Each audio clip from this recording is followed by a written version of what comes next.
नमस्कार दोस्तों, कैसे हो आप सब। मेरा नाम है विजय कुमार और आप देख रहे हैं कॉमिक्स पिटारा चैनल को। दोस्तों, अगर आप इस चैनल पर नए हो या अभी तक हमारे चैनल को सब्सक्राइब नहीं किया है तो प्लीज़ सब्सक्राइब कर दें और साथ में लगे बेल आइकन को जरूर प्रेस कर देना, ताकि मैं इस चैनल पर जब भी नई वीडियो अपलोड करूँगा उसकी नोटिफिकेशन आपको सबसे पहले मिलेगी और आप मेरी वीडियो को सबसे पहले देख पाएंगे।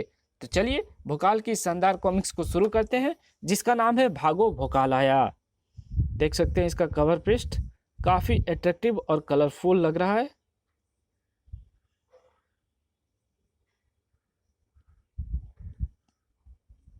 शांति हर कोई चाहता है और उसके लिए हर तरह के प्रयास भी होते हैं। शांति प्राप्त करने का एक ऐसा ही प्रयास विकास नगर में हो रहा है। उस शांति यज्ञ के रूप में जिसका आयोजन किया है तलवार के धनी महाबली भोकाल ने। इस शांति यज्ञ के आयोजक आप हैं महाबली भोकाल, इसलिए यज्ञ की पूर्ण आहुति के लिए आपको ही बैठना होगा। कृपया आसन ग्रहण कीजिए। जो आज्ञा रिसीवर।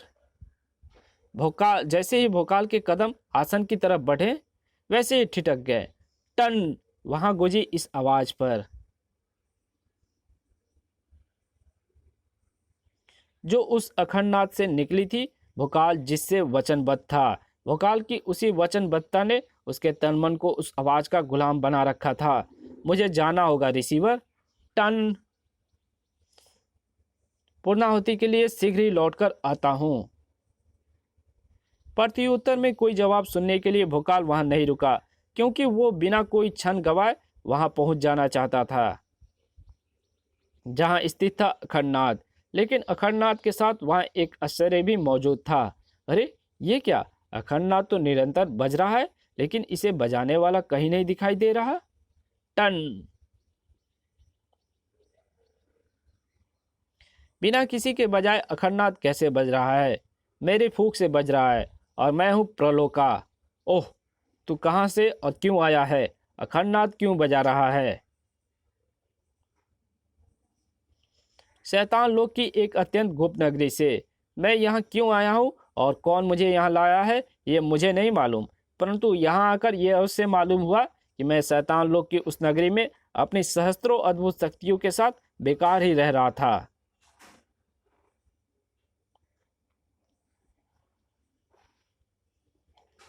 वो तो मुझे कभी का वहां से बाहर निकलकर पृथ्वी पर आ जाना चाहिए था, क्योंकि मैं अपनी शक्तियों के साथ आसानी से पृथ्वी को अपने अधिकार में कर सकता हूँ।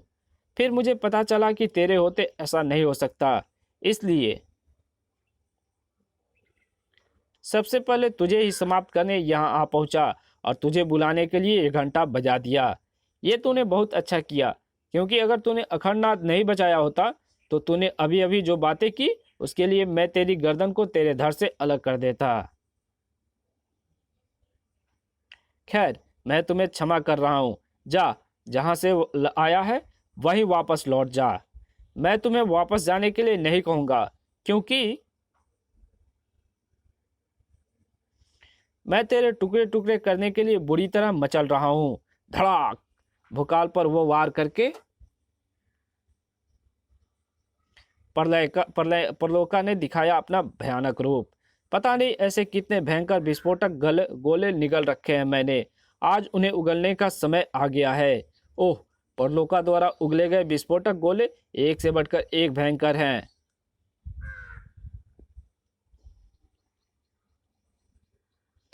कोई भी मुझे अपना शिकार बना सकता है, इसलिए मुझे इनसे बचने का और इन्हें समाप्त करने के लिए पुकारना होगा।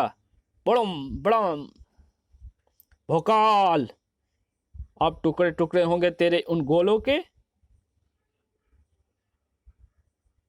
और तेरे। ये देख, खचा खच। हा हा हा हा हा हा हा। मेरे टुकड़े हो भी जाएं तब भी मुझे कोई फर्क नहीं पड़ता, क्योंकि मेरे शरीर से जो टुकड़ा कटता है वो दोबारा जुड़ जाता है। इसलिए मेरे शरीर के टुकड़े की नहीं, अपने शरीर के टुकड़ों की चिंता कर। धड़ाक। उफ।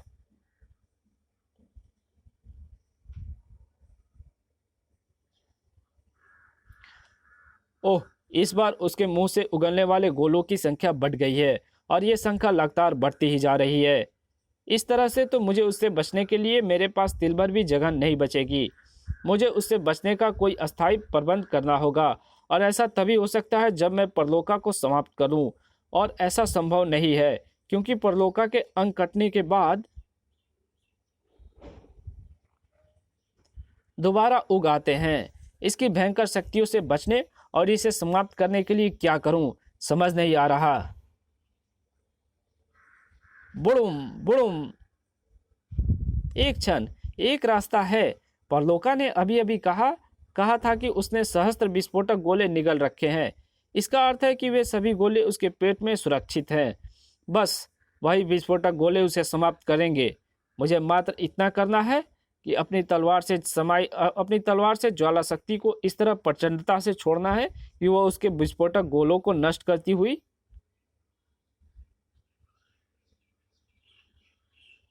उसके मुंह में समाते हुए उसके पेट में पहुंच जाए। बाकी जो होगा अपने आप होगा। अपने आप जो हुआ वह एक विस्फोट था, एक ऐसा भयानक विस्फोट जिसने परलोका के शरीर के परखच्चे उड़ा दिए। बड़ुम बड़ुम। इतने टुकड़े हुए उसके शरीर के कि अगर कोई गिनने बैठता तो कई वर्षों में गिन पाता। वापस लौटने के लिए पलटा भोकाल तो उसे सामने खड़ा दिखाई दिया। तांत्रिक टुल्लू, तुम यहाँ कैसे? तुम्हारी सहायता करने आया था, क्योंकि मैंने सुना था कि तुम परलोका नामक एक अत्यंत भयंकर शक्ति से टकरा रहे हो। हाँ, टकरा तो रहा था, लेकिन यह टकराव समाप्त हो चुका है, परलोका के साथ ही। ओह, परलोका समाप्त हो गया? ऐसा कैसे हो सकता है?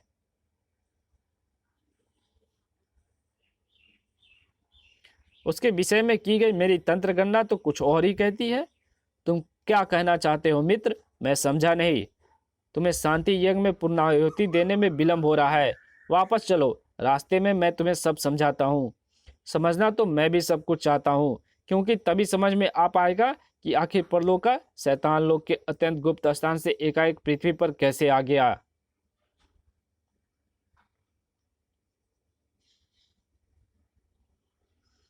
भोकाल की समझ में सारी बात आ जाती अगर उसकी नजरों में दुर्गम्मा आ जाता। ओह, कितनी कठिनाइयों से शैतान लोग के अत्यंत गुप्त और दुर्गम स्थान से मैं परलोका को भोकाल को समाप्त कराने के लिए लाया था, लेकिन भोकाल ने उसे भी समाप्त करके मेरे उद्देश्य पर पानी फेर दिया।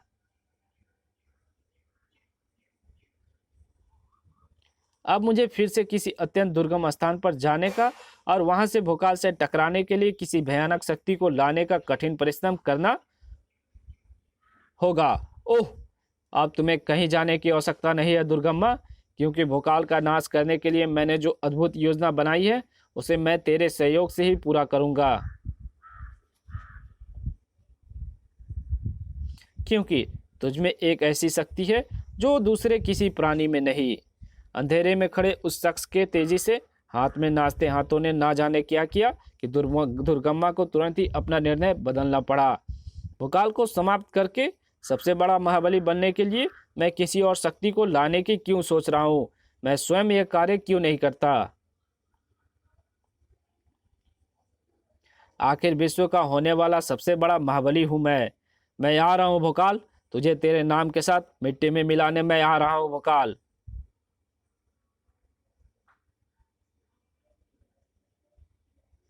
भोकाल तांत्रिक टिल्लू के साथ वापस यज्ञशाला पहुंच चुका था। यज्ञ में जो विघ्न आया था वह समाप्त हो चुका है। कृपया यज्ञ को पुनः आरंभ कीजिए। आप अपना आसन ग्रहण करें महाबली। भोकाल के बैठते ही यज्ञ पुनः आरंभ हो गया। यज्ञ अग्नि की हवन सामग्री गिरने से निकला गाढ़ा धुआं एक बार फिर वातावरण में फैलता चला गया। किसी को नहीं मालूम था कि कोई वातावरण में फैले गाढ़े धुएं का भरपूर लाभ उठाने की फिराक में था। दुर्गम्मा, अत्यंत सूक्ष्म रूपधारी दुर्गम्मा, इतना सूक्ष्म कि जब वो भोकाल की नाक के सामने पहुंचा, ना तो तब भोकाल को उसका पता चला और ना तब चला जब वो भोकाल की नाक के एक छेद में प्रवेश कर गया। कुछ ही क्षणों में अत्यंत सूक्ष्म रूपधारी दुर्गम्मा अपने लक्ष्य तक पहुंच चुका था। यह है भोकाल का वो मस्तिष्क जो आज तक बड़ी से बड़ी शक्तियों को धूल चटाता आया है। आज ये खुद भोकाल को धूल चटाएगा। उधर भोकाल के मस्तिष्क की धमनियों पर दुर्गम्मा का जो तेज प्रहार हुआ, और इधर भोकाल के कण से निकल पड़ी चीख ने यक्षाला को गुंजा डाला। आह! हर एक की निगाहें जलबिन मछली की भांति छटपटाते भोकाल पर जम गई। आह! ओह! ये एकाएक महाबली को क्या हुआ? महाबली को तुरंत ही राजवैद्य के पास ले जाना होगा। ओह! उसके लिए तो एक बार फिर यज्ञ को रोकना होगा। नहीं, आह! यज्ञ को मत रोकिए। मैं स्वयं राजवैद्य जी के यहाँ चला जाऊंगा। आह! भयंकर पीड़ा पर काबू पाकर भोकाल ने शीघ्र ही स्वयं को संभाला और यज्ञशाला के बाहर बढ़ गया। महाबली भोकाल की दशा बता रही है कि उसके मस्तिष्क को किसी भयंकर रोग ने जकड़ लिया है। भोकाल के मस्तिष्क को जकड़ने वाला कोई रोग नहीं, दुर्गम्मा था। मेरी इन ठोकरों से भोकाल को भयंकर पीड़ा का अनुभव हो रहा है। जलबिन मछली की भांति तड़प रहा है वो। अच्छा है, तड़पने दो। भोकाल जितना ज्यादा तड़पेगा मुझे उतना ही ज्यादा मजा आएगा।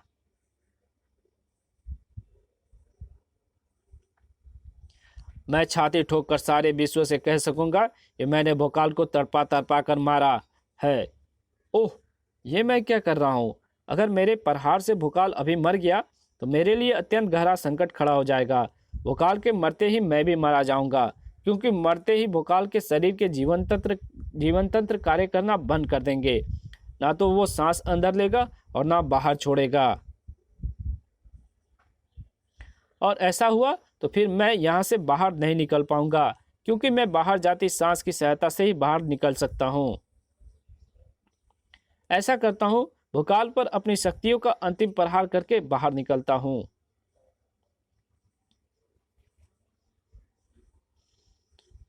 आह! सही समय पर मैं भोकाल के शरीर से बाहर आ गया। अब मैं आराम से यहाँ बैठकर भोकाल की चीखों का आनंद लेता हूँ। ले, खूब आनंद ले दुर्गम्मा, लेकिन तू जो चाहता है वो नहीं होगा। अपितु वो होगा जो मैं चाहता हूँ, क्योंकि मैंने तुझे अपने शक्ति से भोकाल के मस्तिष्क में प्रवेश करने के लिए विवश किया था। इससे किसी और का नहीं, मेरा लाभ होगा, और ऐसा होगा शीघ्र, अतिशीघ्र।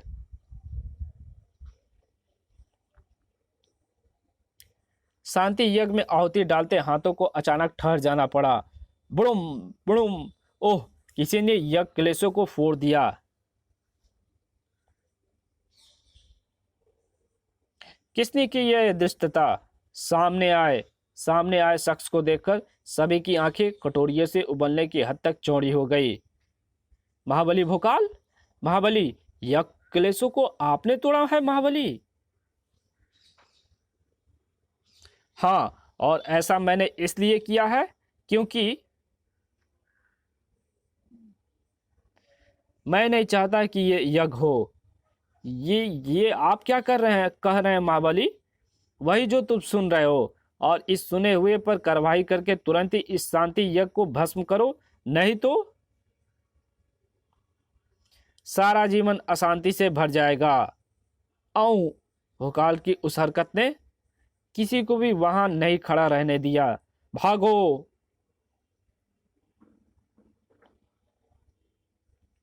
विकास नगर के लिए बहुत बड़ी घटना थी, जिसने चारों तरफ हड़कंप मचा दिया था।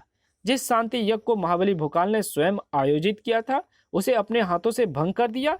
ये बात कुछ हजम नहीं हुई तो जाकर थोड़ा चूरन खा ले, लेकिन सच्चाई यही है, मैंने अपनी आंखों से देखा है।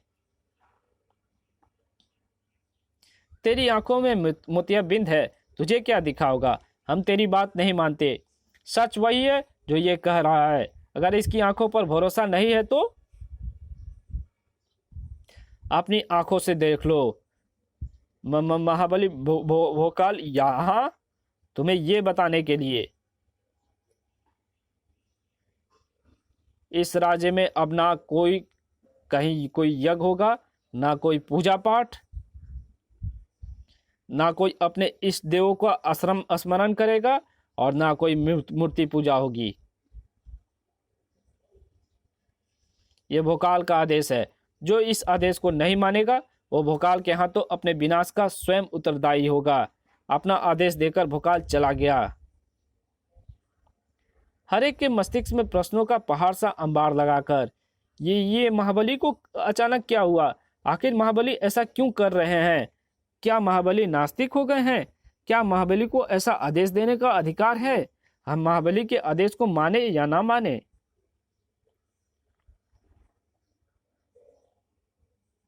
हम महाबली भोकाल के आदेश को इसलिए माने क्योंकि वह महाबली है, उसके पास तलवार की प्रलयंकारी शक्ति है। धिक्कार है उन पर जो ऐसा सोचकर अपने इष्ट देवों को स्मरण नहीं कर रहे हैं। परंतु मैं उनमें से नहीं हूं। मुझे महाबली भोकाल की तलवार का कोई भय नहीं है। मैं उसके अन्यायपूर्ण आदेश को नहीं मानता। मैं अपने इस देव श्री राम की मूर्ति की स्थापना करके उनकी पूजा अर्चना करूंगा। देखता हूं मुझे कैसे रोकता है भोकाल। आह! रुकना तो तुझे पड़ेगा ही, क्योंकि भोकाल तुझे स्वयं रोकने आया है।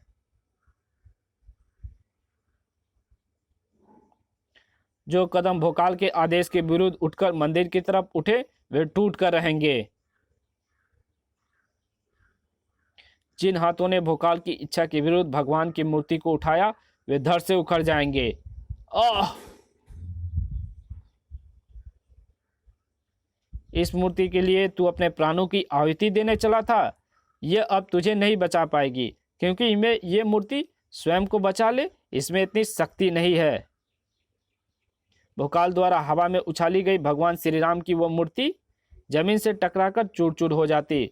उससे पहले ही मूर्ति को थाम लिया उन हाथों ने जो सदियों से श्री राम के चरणों की सेवा में रत है। अपनी मूर्ति को बचाने के लिए श्री राम को आने की आवश्यकता नहीं है। इस कार्य के लिए तो इनका ये भक्त ही बहुत है। बजरंगबली, भगवान श्री राम की मूर्ति को बचाने के लिए वीर हनुमान स्वयं आ गए। आना ही पड़ा।